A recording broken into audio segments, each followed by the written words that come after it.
Hi guys, welcome back to my YouTube channel. If you're a new subscriber, thank you for tuning in. Don't forget to click on the notification bell. And if you're an old subscriber, thank you for always.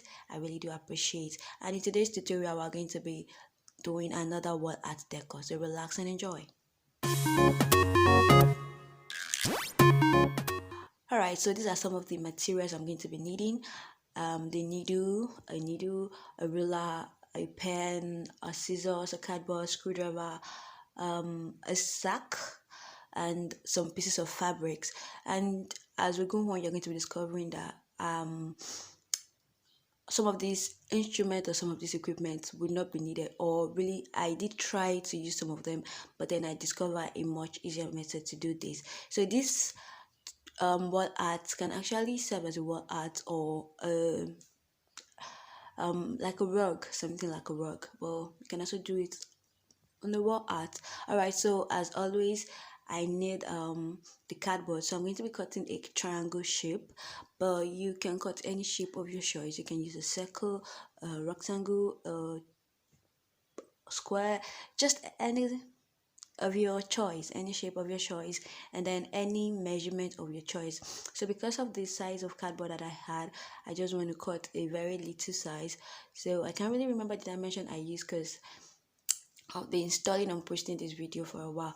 Alright, so I cut this. In this tutorial, I'm not going to be doubling the I won't double the cardboard because unlike the previous tutorial that I did on the map of Africa, which I'll be linking in the description box below if you have not watched it, I doubled that because it was more of a frame. But for this, it's just like a base, something like a base. Alright, so now I cut the sack. For the sack, you could just use any mesh that you have, but because I don't have any mesh and I feel like the sack, you know how sacks are woven, so I feel like it's going to do the job. Alright, so I'm going to be cutting strips of fabrics, like little strips. As you can see, they're very tiny, just strips. So these are what's going to be forming the rug piece. So just stick with me and you're going to get it. I hope you can see what I'm doing. So I'm going to cut the strip, a lot of strip. You'll be needing so much strip. Alright, so I've cut so much strips now. In fact, this is not going to be enough because I'll still need to use more strip, but if I need more, I'm going to be doing it. Alright, so initially this is the method I decided to use, using the needle to open up the space and the sack. You know how it is woven, so I'm trying to open it up a bit, and then I'm going to be inserting the fabric, and then I'm going to be what's the name now, I'm going to tie it. I'm going to tie a knot, so it's like a crochet method, but I discovered that this is so much stress. Like I had to do a lot, and at some point some of the O's I missed because the strips of the sack got broken and it didn't work as easy. So you can see what I'm doing. I'm putting it into the hole I created, and then I'm trying to tie it. This wasn't easy. Like it took so much of time. Like before I could do a row, it took so much of a time. But if you had a mesh like that is like open, like the mesh and it's opened depending on the size you want, you don't need to do all this method. You just need to put in the strip, tie it, knot it, and that's all you need to do. But because of this that I'm using, the sack that I'm using, and you know it's DIY, and you're just going to be using things that you have around you that you're not using anymore, so that's why instead of you to get new stuff, just use things you have around that you don't need anymore and you're thinking of disposing. You can turn it into great art pieces. All right, so I kept on doing this. By the way, I don't know if you can hear me, it's raining here and the sound of the rain is so, I don't know, it's so loud, but I guess you can hear me though. All right, so I kept on doing it. You can see this dress I'm facing. Like, who does this? Like, really, who does this? Okay, guys, please and please and please, if you have not yet subscribed to my channel, please do subscribe to my channel, because I'm going to be doing a lot of DIY tutorials on different things, and I'm just going to share some experiences with you, even vlogs very soon. So please tune into my channel if you haven't, because there are a lot of things that I'm still going to share with you and you're not ready. So the first step to being ready is subscribing and turning on post notification. Alright, so thank you. Let's go back to this tutorial. Alright, I'm still doing what I'm doing. Okay, so I discovered another method because I was tired of using the needle. I could only do 2 in about 30 minutes. Who does that, really? Who does that? By the way, you can see I cut the cardboard as a rectangle and I cut the sack as a triangle rather, and I made the sack a little wider, so you're going to be seeing why very soon. But stick with me, let's keep doing this process. Okay, so I decided to use like a sewing method. So I attached a thread to the needle, and then I kind of used the needle to pick the fabric and then slot it into the sack. Some kind of sewing method, but just some kind of crochet method. By the way, it was still very hard. I couldn't keep up, so I tried to start folding it bit by bit and then cutting holes little by little. Look at the way I folded it. I folded it into about 4, and then I cut it out, and then that creates a hole, and then I can easily put it in and then tie. I don't know if you can see what I am doing. So I have to cut 2 holes, and then I'm going to pass the fabric, the strip of fabric in between the 2 holes and then tie. It makes more sense that way. Okay, so now this is the 2 holes I created, and this is like, just watch, stick with me. Alright, stick with me. I'm showing you people the mistakes, the errors, the stress I went through before I could finally get a much easier method. So guys, just enjoy this. It's the process. Like, enjoy the process. I'm sorry it's raining heavily here and I cannot do anything about that noise, but I do hope you can hear me clearly. Alright, I don't know why my camera wasn't in the right place, because you really can't see what I am doing. It's so sad. Oh my god. But basically I pass it through both holes, and then alright, so this is like more up close now. So let's do this.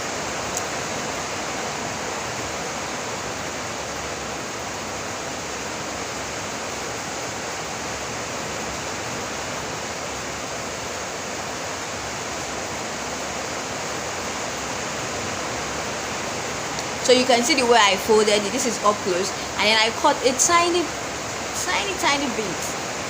Yeah, that's it. So that's 1 hole. Then you create another one,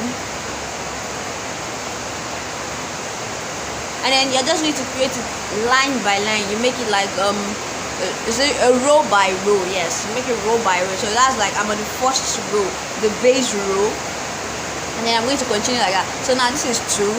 And then I kept cutting because I don't want to be doing this. So I wanted to create all the holes and then get the holes done with, and then to be easier to just keep inserting and then knotting the strips.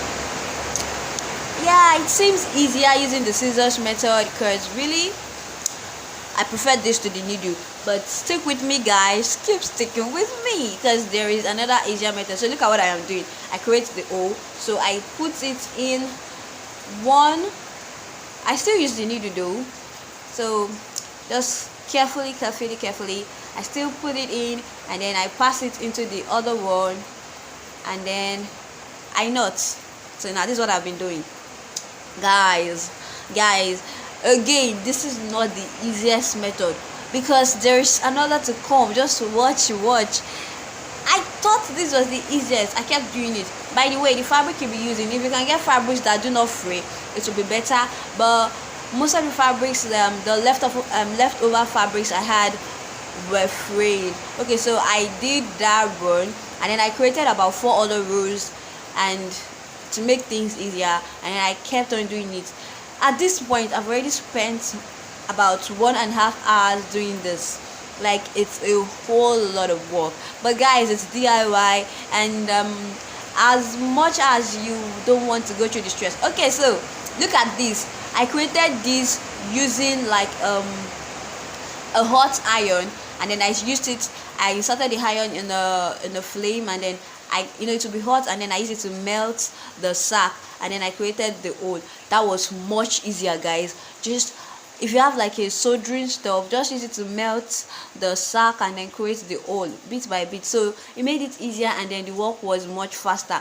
But before I could get this done, I spent roughly 4 hours. But if I had done this hot iron method earlier, it would have been easier. Very easy, guys. All right, so look at this. It's full now. The fabric is taking shape. It's looking so beautiful. So this is why I said that you can use it as a rug. So if you can do it in the square method, even in a circular method, you can use it as a rug. Okay, so now I have fully fixed all my fabric on the sack. If you add the mesh, it's also going to be very easy. And if you can do the melting stuff, very easy. So now I'm just trimming the fabrics into smaller pieces, and this excess or waste that I'm cutting off, remember the throw pillow tutorial I did? I'm going to be linking it down below. You can use it to fill in your pillow. All right, so using this bonding glue, top bond, I mentioned it in the last video. So I'm going to be gluing this to, so remember, I'm using the cardboard as a base, so I'm going to be gluing it to the meshwork. If that's the word, I don't even know what to call it though, but I just find it very interesting to do. All right, so I'm going to glue it like that. So that's just to hold it, because the sack is so soft, it can't stand on its own. So this is going to help it to stand, so it's like a base. Alternatively as well, you can just, after creating the meshwork, you can just paste it on a canvas. Beautiful, right? Yeah, I can paste it on the canvas if you don't want to go through the stress of this. Okay, so I tried using the glue. It wasn't really working out as I thought it would. But guys, if you have a stronger adhesive, you can use that. So I tried and tried. I later resorted to using this stick glue that is being used for fabric. So I resorted to using this, and this works better. So all you just have to do is melt it and then place it on the paper and then glue it to it. So it's like an hot glue. I've forgotten the name, so I'm going to put the name in the, I'm going to link it somewhere. I'm going to write it somewhere if I get the name. So again, trim off the excesses and make it look super nice as you want it to look. It's your work, it's your DIY, it's what you want to do. Just make it work. So this is a very good way fashion designers can recycle fabrics of waste of fabrics that they have. It's a very good way to recycle your fabrics, and then you can even give to your clients, these clients that are very big on artwork. You can give them this and they would appreciate it. Really, if you gift me this, I'm going to really appreciate it. All right, so this is me creating what I'll be using to hang it to the wall. So I did this in the last video, so if you haven't watched the last video, please watch it. It's a tutorial on how to make a wall hat as well, and it's also very beautiful. You're going to get interesting tutorial on how to do things that you can give to your friends. You can use to design your workspace, your own, just any kind of what you decide to design. All right, so we are ready, and our wall art is done.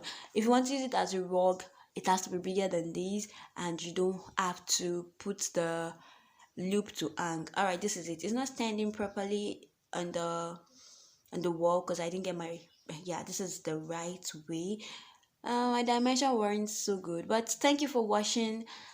Don't forget to like the video if you enjoyed it. Don't forget to subscribe. Don't forget to turn on post notifications so that I can always get notified. Thank you very much for viewing. I love you all. Bye.